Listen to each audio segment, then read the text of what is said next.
pendus, fusillés, décapités, tués par injection létale ou sur la chaise électrique.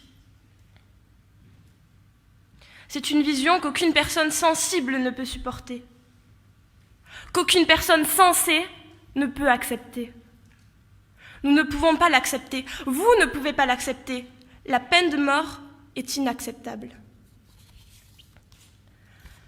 La peine de mort est inacceptable parce que ce n'est pas un acte de justice, mais un acte de vengeance. Ne voyez-vous pas le paradoxe qu'il y a à punir un crime par un autre? Appliquer la peine de mort, c'est porter atteinte au droit à la vie de tout individu. C'est se donner le pouvoir de décider de la vie et de la mort d'autrui au nom de la justice.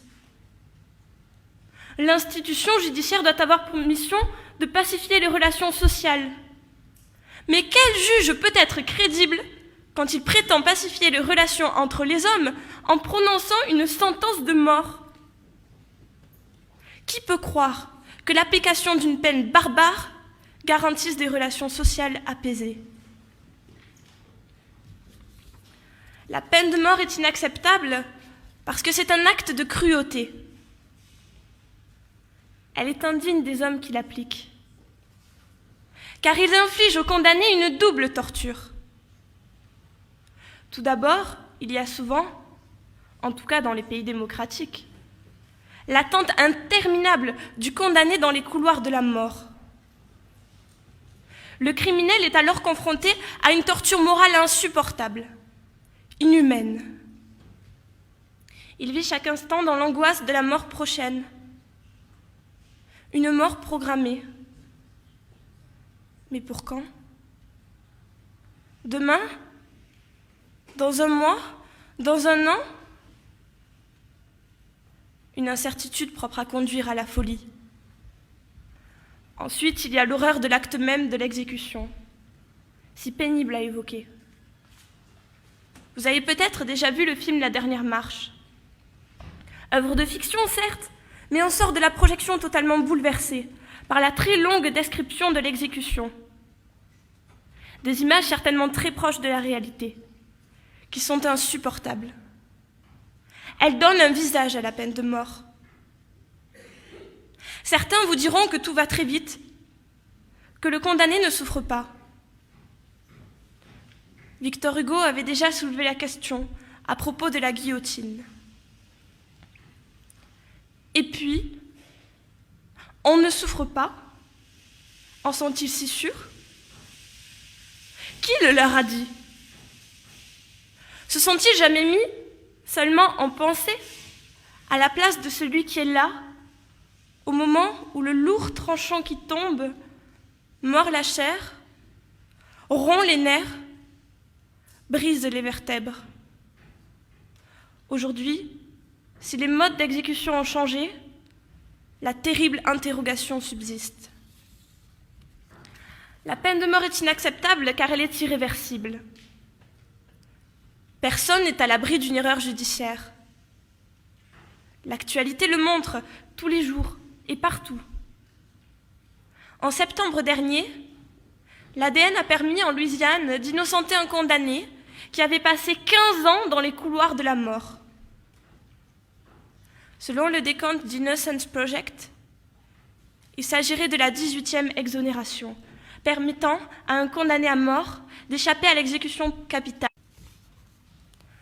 Enfin, la peine de mort est inacceptable car elle est discriminante et stigmatise certaines populations. Les condamnés sont le plus souvent des personnes fragiles, issues des groupes sociaux les plus défavorisés. Et ce, pour deux raisons au moins.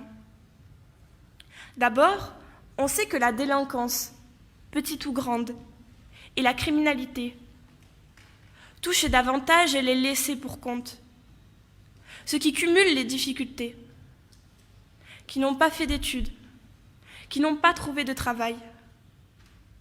Ces personnes, une fois devant les tribunaux, se trouvent très démunies. Les plus pauvres n'ont pas les moyens d'assurer correctement leur défense. Les ténors du barreau, ce n'est pas pour eux. Et l'on sait bien que dans les procès où l'accusé encourt la peine capitale, le talent de l'avocat est primordial. Qu'on se souvienne du procès d'O.J. Simpson. Finalement, la condamnation à mort, c'est un aveu d'échec d'une société qui n'a pas su se donner les moyens de prévenir, qui n'a pas su accompagner, qui n'a peut-être pas su guérir. Incapable de résoudre le problème, la justice préfère l'éliminer. Il n'y aura pas de seconde chance, pas de possibilité de repentir ou de réinsertion dans la société.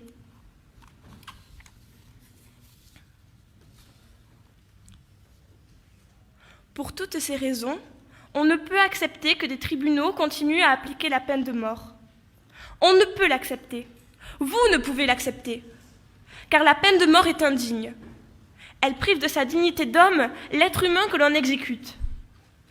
Elle déshonore celui qui donne l'ordre d'exécuter. Faisons en sorte que chaque juge, chaque tribunal, chaque pays qui condamne à mort se sente déshonoré. Écrivons-le, crions-le. La peine de mort est une sentence indigne. La peine de mort est une sentence indigne. La peine de mort est une sentence indigne. Que ces mots fassent le tour du monde pour que le XXIe siècle soit celui de l'abolition universelle de la peine de mort.